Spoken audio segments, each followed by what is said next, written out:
Oke guys, welcome to Daily Charting with Toshi, di mana kita akan daily chart your favorite cryptocurrencies. Oke, cryptocurrency market naik tipis 0,47% dengan total market cap sebesar 2,57 triliun US dollars. Tapi good newsnya apa? Good newsnya adalah Bitcoin berhasil close di atas 60.000, bahkan sekarang sudah ada di 62.000 lagi. Dimana kita bisa lihat kemarin daily close itu memang ada penurunan, tapi hanya week saja. Weeknya itu mencapai 59.510 dolar. Jadi buat kalian yang beli di daerah situ, di mana gue sudah bilang itu daerah akumulasi yang bagus ya, di daerah sekitar 55.000 sampai 60.000 US dollars. Buat kalian yang sudah beli di situ, congratulations. Sekarang sedang dalam masa yang positif ya. Nah, jadi kurang lebih kita bisa lihat bahwa ini sebenarnya bagus. Kenapa? Karena kalau kita lihat weekly dari BTC juga hari ini kan close weekly ya. Itu dia memang benar dia turun. Dia nge-weak. Dan kalau kita lihat itu berkorelasi sama Bollinger Band. Dia tertahan Bollinger Band di sini ya. Nah, kita bisa lihat dia close itu di atas 60.000. And that's good. Kenapa kalau kita bandingkan dengan sebelum-sebelumnya? Berapa banyak yang close di atas 60.000 weekly? Ya, bisa dibilang gak ada ya. Weekly close terdekat itu di 59.900 something. Sementara di sini kita bisa lihat ada reaksi bahwa ini nge-weak ke bawah. Berarti apa? Ada kemungkinan 60.000 ini sudah benar-benar menjadi bukan resisten, sudah benar-benar menjadi support untuk Bitcoin. And that's really good. Bukan hanya untuk Bitcoin saja, tapi untuk seluruh cryptocurrency market. Dan tentunya berkorelasi juga dengan Bitcoin dominance, di mana kita lihat dia sepertinya kemarin sudah menemukan pijakan nih, walaupun belum terkonfirmasi ya, di mana dia berusaha untuk menembus lagi MA 200 dan 20 di daily. Dan andaikan bisa tembus atau close di atas MA 200 dan 20 pada hari ini, sekitar 20 jam lagi, ini mungkin saja menjadi pertanda untuk Bitcoin bisa outperform lagi alts ya. Jadi kurang lebih itu untuk Bitcoin dominance. Dan berita selanjutnya adalah berita yang bagus untuk para Polkadot holders ya. Di mana Gavin Wood mengannounce atau mengumumkan bahwa dia memiliki development fund sebesar 18,9 juta Polkadot. Gue tekankan lagi, 18,9 juta Polkadot bukan US dollars. Wow, berarti sebesar apa dalam US dollarsnya? Itu senilai 770 juta US dollars untuk development fund. Jadi kalau gue lihat ini bentuknya akan mirip seperti Avalanche Rush. Jadi kalau kita lihat sepertinya karena kesuksesan dari Avalanche Rush ini, banyak proyek-proyek lain yang ingin mengikuti jejak si Avalanche Rush atau si AVAX ini. Di mana dia memberikan insentif bagi para developer untuk membuat dApps, DeFi, dan lain-lain di dalam network mereka. Jadi menurut gue ini sangat bagus untuk kedepannya untuk Polkadot ya. Dan mumpung kita bahas Polkadot, sekalian langsung kita bahas juga teknikalnya ya. Dimana kalau kita bisa lihat teknikal Polkadot ini bisa dibilang dia sedang mempertahankan support dan menunggu dijemput oleh MA20 gitu ya. Dimana gue sering bilang terkadang bisa saja kalau harga sedang konsolidasi dia kadang-kadang hanya perlu dijemput oleh MA terdekat, itu biasanya MA20 ya. Dan bila semakin dekat kemungkinan besar dia akan terpantul ke atas gitu ya. Dan kalau kita lihat di 4-hourly chartnya, buat kalian yang ingin tambah posisi Polkadot kalian, sebenarnya bisa saja di daerah sini ya, di daerah Fibo support itu di sekitar 41 dolar lebih 6 sen, atau ya lu buletin aja lah 41 dolar pas gitu. Kemarin nyaris saja gue sebenarnya udah pasang buy limit tapi nggak kena ya. Jadi sebenarnya bisa aja ada dua nih kemungkinannya buat Polkadot. Antara kalian bisa beli saat dia nembus EMA 50 dan 20 dengan pemikiran bahwa dia akan lanjut ke atas, atau bisa juga lo pasang buy limit order di daerah 41 dolar. Jadi kurang lebih itu untuk Polkadot. Dan sebenarnya kalau lo masuk di antara dua itu, ya yang masuk ke MA2, yang kalau lo ambil di atas MA20 dan 50 itu masuknya lebih ke agresif ya. Sekarang MA20 itu di 43 dolar lebih 73 sen. Jadi kalau lo masuk di 43 dolar lebih 73 sen, itu lebih masuk ke agresif. Kalau lo lebih konservatif, lo bisa taruh aja buy limit di 41 dolar. Dan kalau lo taruh di 41 dolar, secara daily-nya nggak terlalu high risk, hanya 3% saja. Hanya ada kemungkinan drawdown 3% saja dari support terdekat gitu ya. Jadi itu masuknya lebih konservatif. Jadi itu kurang lebih untuk Polkadot. Oke, sekarang kita akan masuk ke Bitcoin, di mana kita bisa lihat sebenarnya di daily time frame-nya, kita bisa lihat bahwa Bitcoin ini sedang dalam uptrend atau tren yang bullish naik ke atas ya. Untuk lebih mudah, coba gua tutup dulu si ininya ya, Bollinger Band dan si MA ya. Kita bisa lihat ini sedang dalam tren yang naik gitu, overall. Walaupun bisa saja dia turun lagi seperti ini. Dia tertahan oleh resistance trendline, akhirnya turun dan ada naik lagi. Jadi gini, kan gue bilang 60.000 itu jadi buying opportunity yang bagus. Bener nggak? Menurut gue benar. Kenapa? Karena kalau kita lihat terbukti dia tertahan di sini. Tapi apakah ada kemungkinan Bitcoin bisa turun lagi lebih dari turun lebih rendah lagi daripada 60.000? Ada kemungkinan.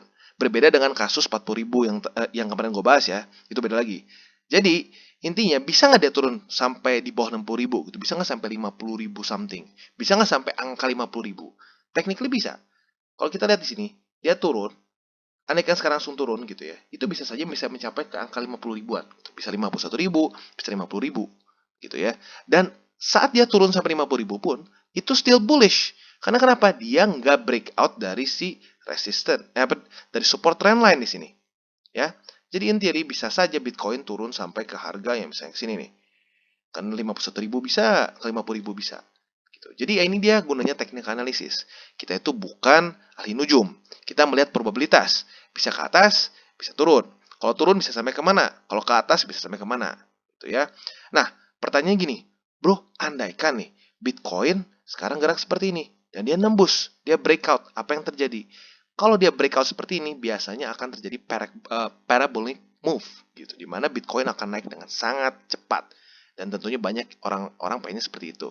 Gitu ya. Tapi baik lagi, market bukan punya kita. Jadi kita harus charting kemungkinannya seperti apa. Gitu ya.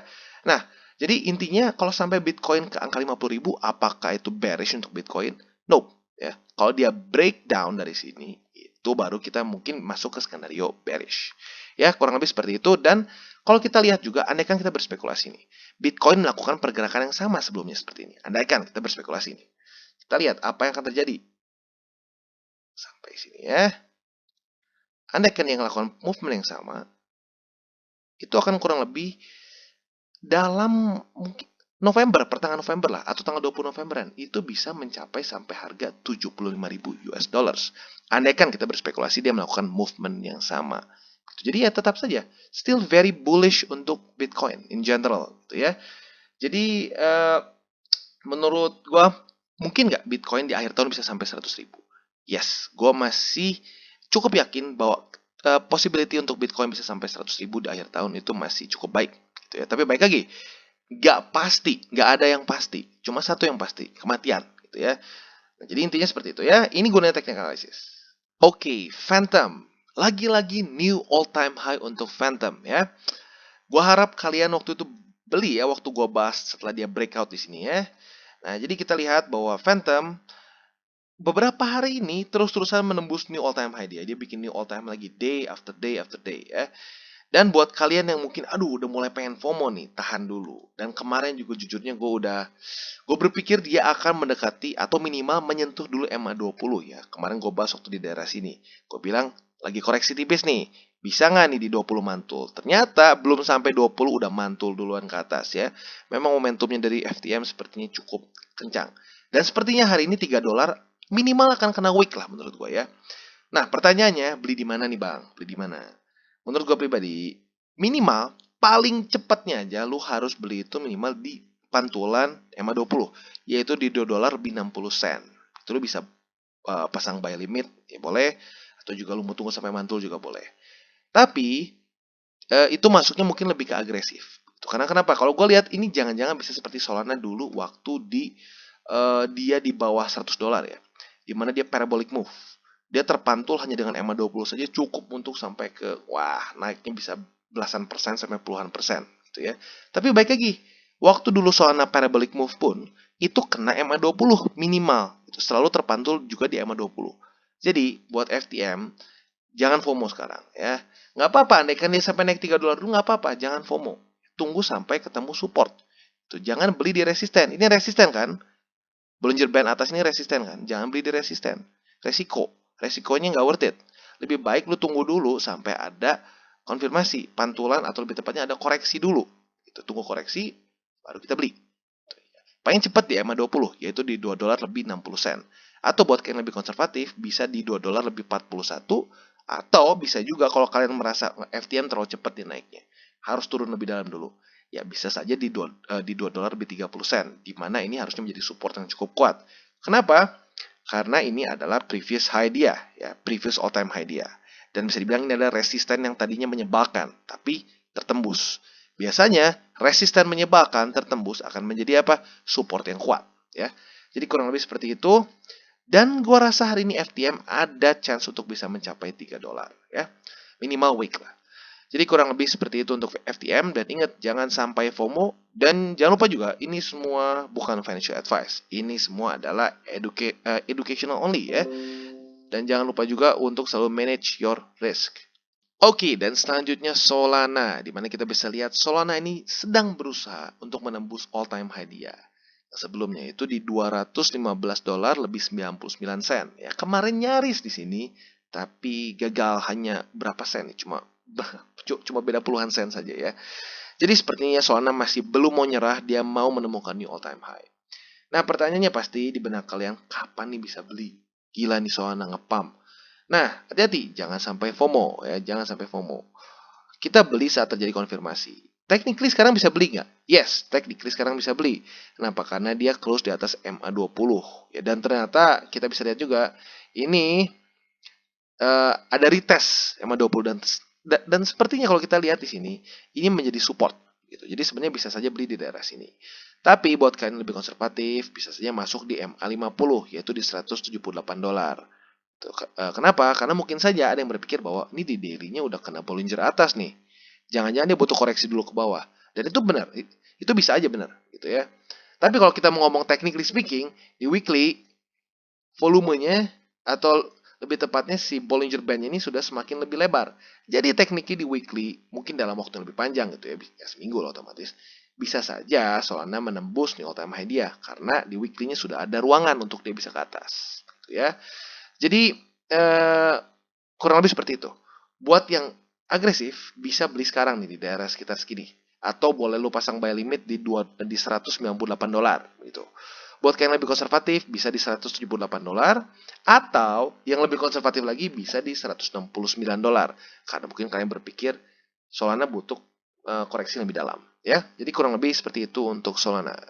Oke, dan selanjutnya kita akan bahas mengenai Cardano. Akhirnya ya sudah cukup lama tidak gue bahas.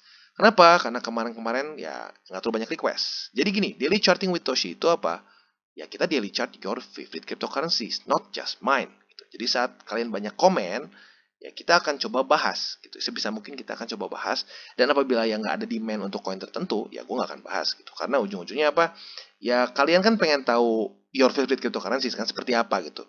Mereka sedang melakukan apa. Dan saat sekarang cukup banyak yang komen, bang bahas lagi Cardano, bahas lagi Cardano. Sudah, gue bahas hari ini. Nah jadi pertanyaannya adalah, wah kenapa Cardano ini membosankan? Gitu ya. Dan kalau mungkin ada yang bertanya seperti itu, mungkin kalian belum invest waktu zaman ini ya. Karena kalau mau ngomong, ini jauh lebih membosankan. Lihat ya, dari kapan nih? Basically dari awal tahun lah ya. Ya enggak lah ya, Maret lah, Maret. Lihat, range dia di sini terus sampai ya dapat ejekan itu stable coin gitu ya. Tapi ya lihat, saat kalian akumulasi panjang di sini, apa yang terjadi? Ya lihat sampai sini. Itu ya. Berarti kan kalau kalian akumulasi lama di sini dapat sekitar $1 lah ya. Kalau kita bulatin sekitar $1. Sekarang ada di $2, berarti sedang untung 100%-an. Tapi dalam waktu yang lama lo bisa akumulasi. Ya jadi baik lagi, menurut gua Cardano kalau lu orangnya nggak sabaran, lu berharap ingin sehari naik puluhan bahkan sampai ratusan persen, jangan di Cardano. Karena kenapa? Seperti yang gue bilang, Cardano untuk long term investment. Ya, jadi ya gini loh, Cardano kenapa cenderung lamban? Karena gini, menurut gue, jadi sedikit mirip dengan cara pengembangan dia gitu. Yang peer review yang gue bilang salah satu kelemahan Cardano adalah mereka cenderung lamban. Karena semuanya harus di peer review. Tuh, ternyata ini juga mereflek ke harga mereka. Nah, ini jadi peluang atau enggak tergantung jenis investor apa kalian gitu. Kalau kalian jenis investor yang pengen pam, ya jangan di Cardano gitu. Kalian akan kesal sendiri, dan di sisinya ya bakal maki-maki saja gitu Cardano. Ya karena kalian ya berarti kan kalau kalian maki-maki seperti itu kalian nggak ngelihat ke belakang kan. Itu Cardano berapa bulan di daerah situ terus gitu loh. Jadi ya kadang-kadang suka lucu sendiri gitu orang-orang yang gue bisa bedain komen orang investor Cardano yang baru-baru atau yang sudah lama gitu. Kalau yang sudah lama bilangnya, kayak nggak tahu aja Cardano gitu ya. Jadi ya intinya seperti itu. Dan kalau kalian nanya, beli di mana nih bang? Daerah yang bagus untuk akumulasi long term Cardano. Kalau kita lihat sekarang, $2 ini menjadi support yang cukup kuat untuk Cardano. For now ya, for now. Jadi sebenarnya akumulasi Cardano bisa saja di daerah $2. Jadi kurang lebih seperti itu. Cardano di daerah $2. Nah, pertanyaan sampai kapan? Ya nggak ada yang tahu gitu ya, mau sampai kapan di $2 terus. Gitu. Jadi ya kurang lebih eh, selama kalian hold untuk long term ya di daerah $2 saja kalian bisa akumulasi Cardano. Oke, dan selanjutnya adalah Kuti, di mana kita bisa lihat Kuti ini kemarin padahal tanggal 19 Oktober sudah cukup baik ya, dia terpantul dengan support di sini. Ini adalah support dari previous all time high. Dan sebenarnya kalau kita ngomong ini supportnya harus cukup kuat ya, karena sudah dites berkali-kali. 1, 2, 3, 4, 5, 6, 7. 7 kali ya, nyaris 8 nih kemarin, tapi nggak sampai. Nah berarti sebenarnya in theory gitu, secara teknikal, ini harusnya menjadi support yang cukup kuat. Dan buat kalian yang ingin tambah posisi, untuk ya medium sampai long term, bisa saja akumulasi di 0,48 ya, atau di 48 sen. Gitu, karena historically speaking, it's a good support. Tapi, kalau kita lihat volatility band dari si Bollinger ini di daily semakin mengecil. Berarti apa? Ada kemungkinan Kuti akan sideways. Jadi ada kemungkinan movement dia akan seperti ini nih. Ya, gini terus. Sampai satu saat antara dia break up atau dia break down. Gitu. Semoganya break up. Gitu ya. Nah, tapi balik lagi, kalau sedang sideways seperti itu ya kita tidak tahu akan kemana. Tapi kalau kita ngomong, minimal ini support yang kuat. Jadi in theory lebih bias ke bullish. Gitu. Apalagi ya otomatis kalau Bitcoin naik juga ya otomatis Kuti akan ketarik ya. Dan altcoins lain akan cenderung ketarik.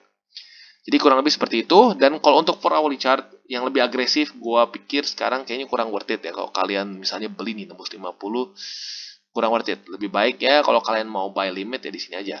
0,481 ya, 0,4817 atau ya dibulatin 0,48 sen lah ya. 0,48 dolar. Jadi kurang lebih itu untuk Kuti. Oke guys, sekian dari segmen Daily Charting with Toshi. Apabila segmen ini bermanfaat, boleh share dengan teman-teman dan jangan lupa untuk like, subscribe, klik the bell icon, dan see you on the next videos.